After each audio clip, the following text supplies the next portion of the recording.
Good afternoon. We're here with Doug Lubin, Director of RPO Solutions for 7-Step RPO on the second day of the HRO Today European Forum in Edinburgh. Doug, I know you've been sitting in the forum the last couple of days and heard a lot from both the practitioners as well as the provider community around technology and solutions in the market. From what you're hearing, what technology do you think human resources needs at this point to accomplish their mission? Yeah, thanks, Vince. There's a lot of technology out there, obviously, right? And there's a lot of consolidation, whether it's ATSs or other platforms. I think one of the technologies that everybody really needs or is working towards is better analytics.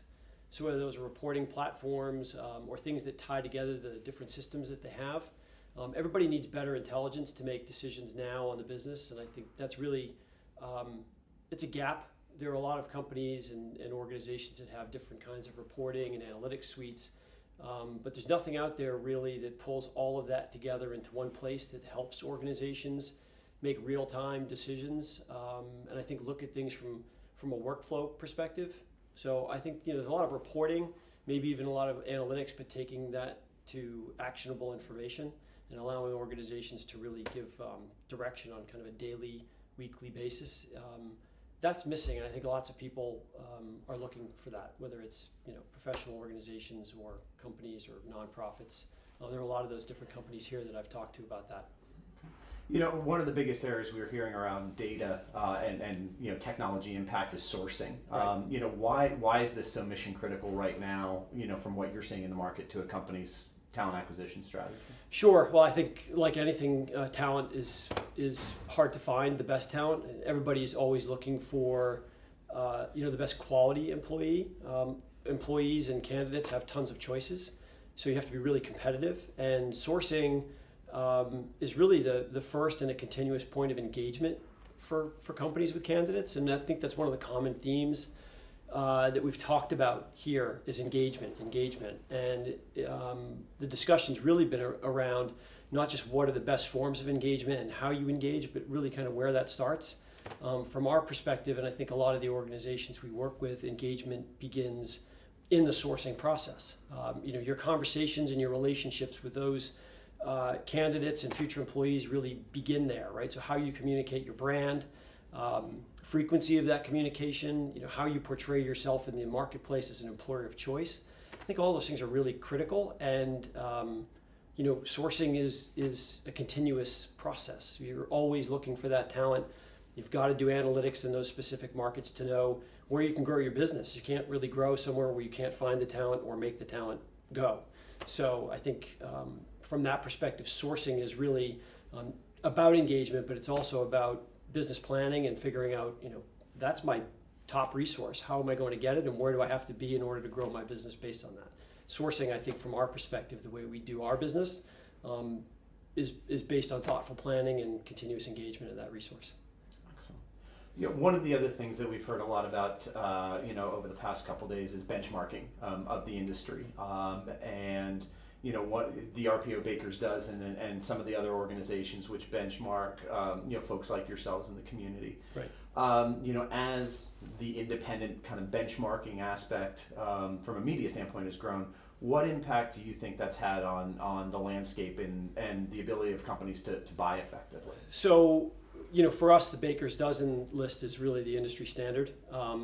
And I'm using that not because I'm here, but because it just is what it is. And from a global perspective, it's the only thing I know that really covers the global platform. So whether that's MSP, whether it's RPO, I think a lot of the buyers and we rely on that as the standard. It's based on a variety of data points, based on satisfaction, and it's unbiased. It's based on what people say about the industry and various points. And I think there are a lot of choices out there, right? So I'm frequently asked, why are you different, or what RPO should I look at from a global perspective or domestic perspective? And I think the Baker's Dozen and other things like it, but that's really the global list, provide direction for a lot of people who find it hard to differentiate based on discussing it with me. I mean, obviously I'm biased about my organization, and other people are about theirs.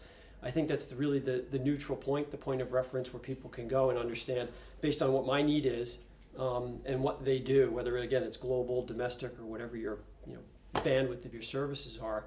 Those lists are critical. I think, if they have to go and do that research on their own and without guidance or direction, it's a cumbersome process. I think it's confusing, and I think people also are risk averse. They need some kind of a standard and benchmark in order to communicate with their organization. I'm making a good decision, and here are the people that best fit. Again, the Baker's Dozen list and other lists like it are great for us, and I think they're a standard that frankly continues to be really critical to us being able to communicate with other folks. Why us, or why this business model versus something else. Let's take it from standards to more innovation, and innovation obviously has been a big subject the last couple days as well. Your role at 7-Step is to architect client solutions. Yep. So you see many different cultures, many different programs across the board. Yep. From where you sit, kind of in the middle of a lot of different programs, where do you see innovation, especially as it relates to technology, over the next 12 to 18 months?